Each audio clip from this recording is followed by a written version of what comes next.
There is a fundamental misunderstanding when it comes to being happy, and that is that we don't really understand or recognize that we're placing conditions on our happiness.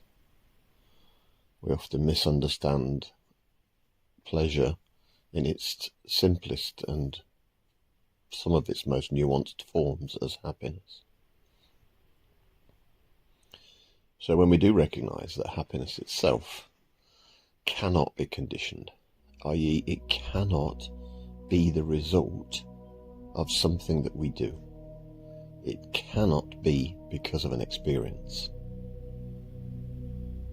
So it cannot be attained. Now, if it can't be attained, it must already be present. And this is the point the seeking aspect of ourself can't understand, logically can't understand. So much happiness is gained, so it feels, from experience. So what it doesn't understand is, for instance, as a child, we are smiling, happy, natural beings. Pressures are added into life. Conditions are added into life. For many people, happiness is forbidden. Being a happy child means possibly being a noisy child. No, you're too noisy. Being a happy child might be an adventurous child. No, that's too dangerous, too much risk. Being a happy child may mean that you're silent, quiet, introverted. No, you need to be more outgoing. You need to talk more, engage more. It's a self-perpetuating circle, which in some ways you could say it's karma. One aspect of this that I'm talking about, as a concession to what I'm saying. That there's a cycle within a cycle. One being's happiness has been limited and conditioned by those before them, and then that continues. But those cycles are broken. They're broken routinely, and more often, we could say now, in this evolving consciousness. Again, these things that I'm talking about are actually concessions to the truth, but they are also pointers and can help when it comes to understanding the principle that I'm talking about today, which is just quite simply that we need to understand, that needs to be embodied, it needs to be integrated in our whole intellectual cognizance of our life, of ourself, that happiness cannot be conditional. Happiness is the default state, or the stateless state. And when we look at what this means as a process, how do we recognize that our happiness is already here? One needs to understand that what we're actually doing is we're already denying the existence of experience as it arises because of our conditioned programming to happiness. So if we're already denying the existence of certain states, we will perpetuate those states. We will continue to deny a reality and place conditions on our reality. It's a little bit like holding a ball underwater. If you have it could be a tennis ball or any ball that's got air inside, this is kind of how it feels in some ways. You hold that ball under the water and you can feel the force within the ball through buoyancy, trying to push itself back out of the water, trying to breach the surface. So all of the experiences in our life that have been conditioned within us to be wrong, if you like, or unacceptable, those experiences are like they're held with this pressure under the ball. They will always try to come to the surface. Now, when they do come to the surface, this is the moment when We can't deny their existence. But the desire to deny their existence is subconscious, and it's within the workings of the psychological mind, you could say. So awareness of these issues, awareness of how the body feels, is the direct path to seeing what's happening here. Many teachers point to being aware or noticing, being aware of awareness. I found this incredibly misleading. What I found was that, and it is a tantric path, but what I found is being aware of the body, my emotions, and my psychological self, that being aware of these things in the quiet, or when I was doing nothing, walking down the road absent-mindedly, just enjoying the feeling of my body shifting from one foot to another, or the feel of the air against my skin. When I was in that place of noticing what was already here, then things came to the surface very naturally. You may not catch them straight away, but there are times when you realize that something has come up, and it will float on the surface for a while, like an echo of some past difficulty, until it leaves. You can either absent-mindedly or on purpose push them back down again. For some people, overeating, for instance, overeating is a swallowing of these conditions. We swallow them back down, we hold them underneath, and we gain the heaviness of what that means physically, so that we have a reminder of it when we look in the mirror.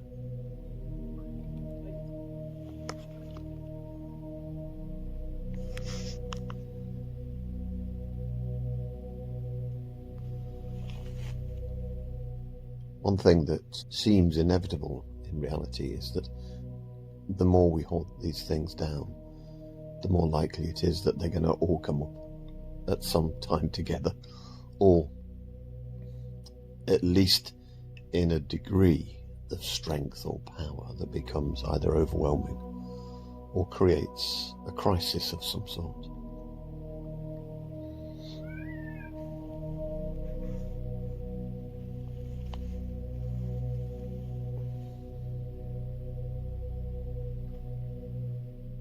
But what does happen when you actually see these conditions as they release, as the pressure releases with them, what you do begin to notice is that you have these moments where joy arises in the same sort of way, but rather than it being pressure, it's a kind of flowering.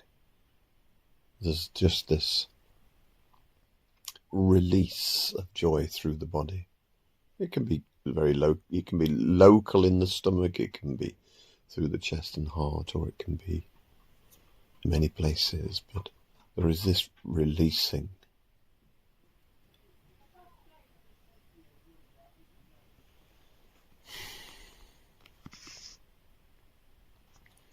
And it feels and is known at the same time as the feeling that it's uncaused. It's completely known that there's no reason for it to arrive or to appear, but that it has. I'm listening to my neighbours playing in the garden. But is it as it has arisen?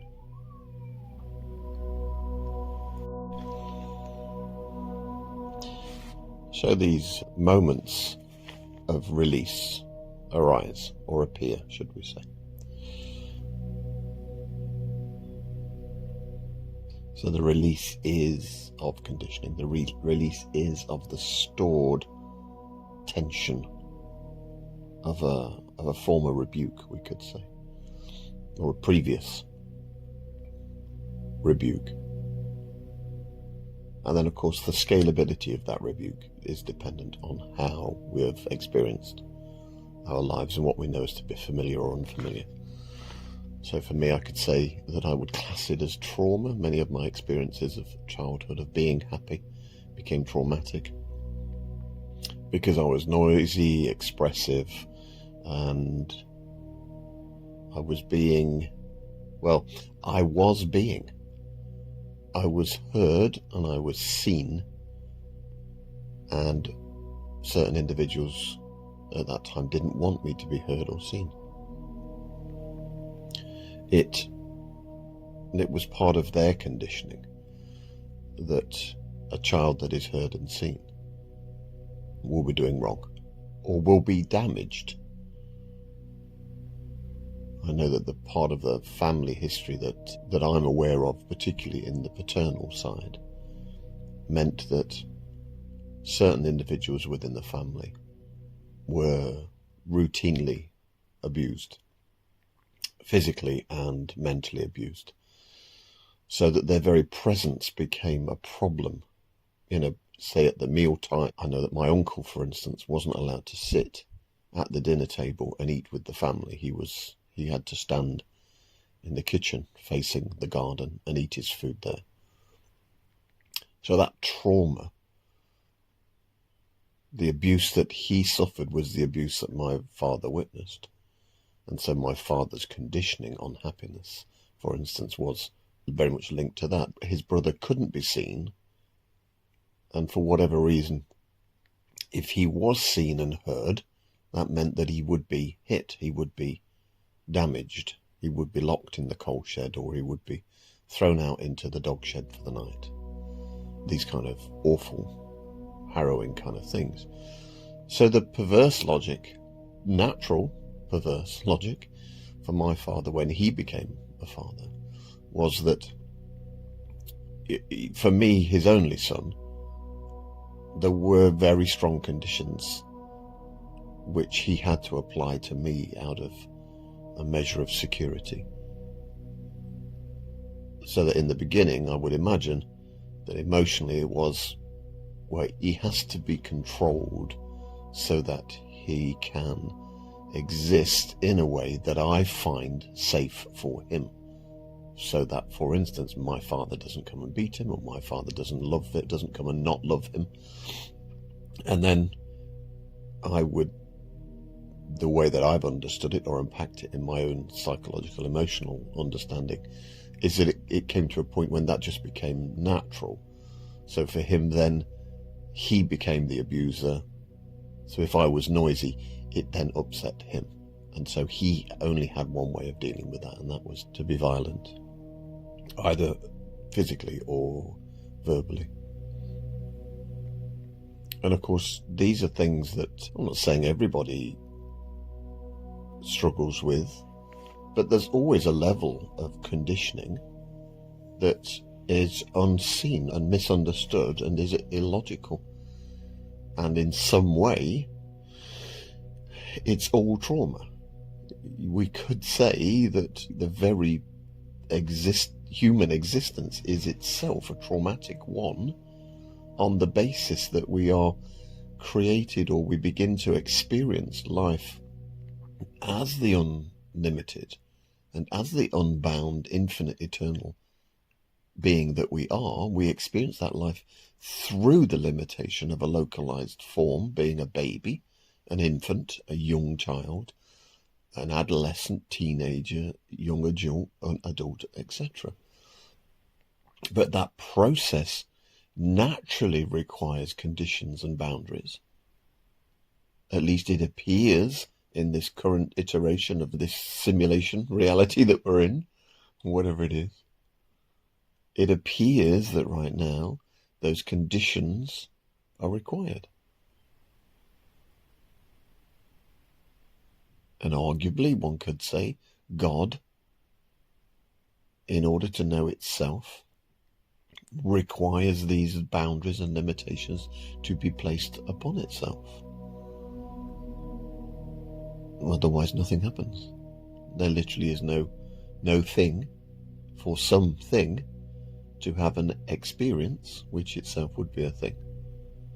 There's no objectivity. The conditions which, trauma or otherwise, are the prerequisite conditions for experience, for life to flourish. So trauma, scientifically, research has proven that continually using the word no it doesn't even have to be a particularly forceful way, but certainly in a controlling way, leaves micro lesions in the frontal area of the frontal lobe of the brain. They never heal. Scans have shown these micro lesions never heal. So this is trauma. We could go into any number of research platforms that are out there and look at any number of data on how trauma affects neurodevelopment, and then we can link that quite seamlessly now into the reality that neurodivergence, especially the ADD, can be seen as trauma informed. I think Gab Mate would say it's trauma informed. But my point, regardless of how we can tell the stories of what's happening, is that these are lived experiences, and it's not to diminish the story. Yes, it's a story, but it's a real one. Just as reality is, in one sense, an illusion, it is still a real illusion, so it matters. It matters that people suffer. It matters that people struggle. It matters that the world is the way it is. But the world isn't defined by it. I am not defined by the struggle. Arguably, I am made by that struggle. But let's recognize that when I say I am, that this is consciousness, that I am.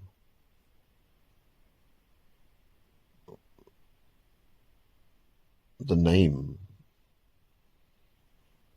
that is used to identify me is made by those struggles too.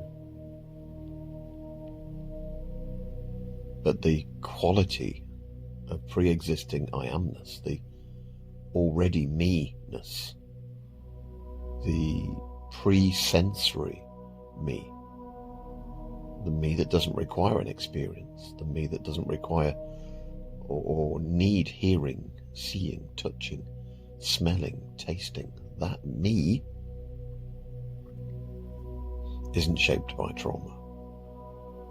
That me isn't impacted by anything. That me does not have boundaries or limits. But in order for me to know that,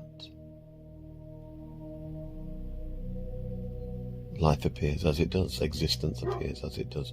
Reality is this expression of limitation and, trauma. So that contrast appears to point back to beingness as the field of reality and experience as the expression of reality.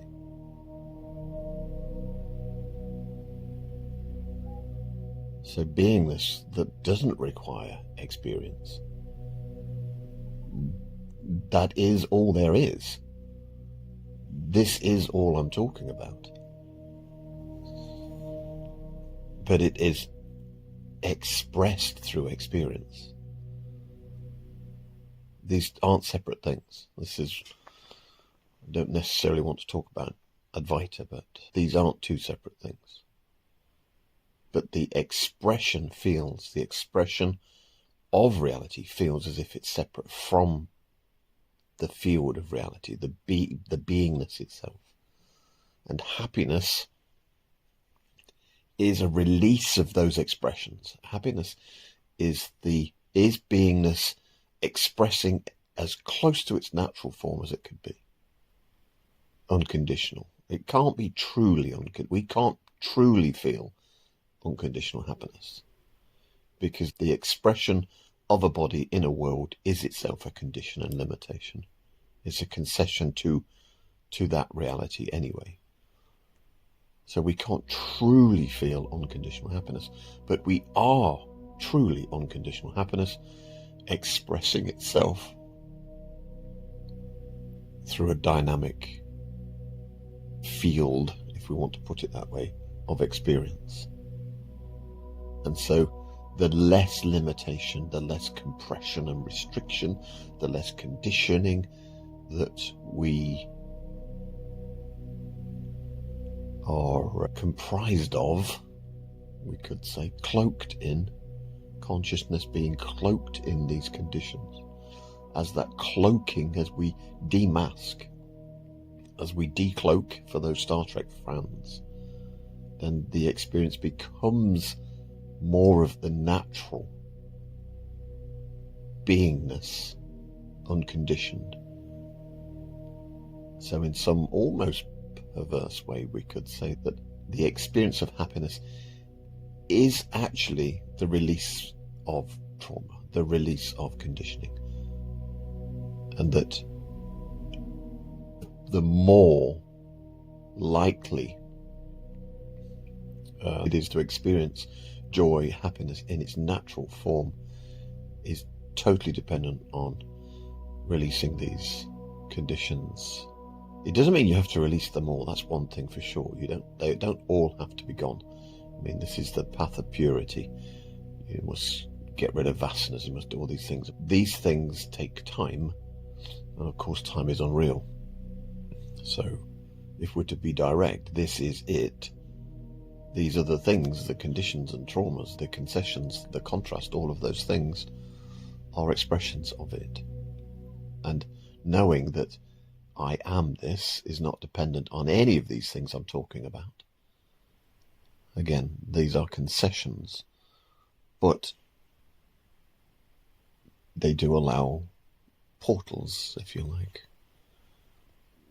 Portals through experience to beingness, rather than portals of experience to change experience into another experience. This is through experience, seeing through experience to beingness, and recognizing that it's beingness that is seeing through the experience. It is beingness that is the experience, and that experience is ultimately beingness.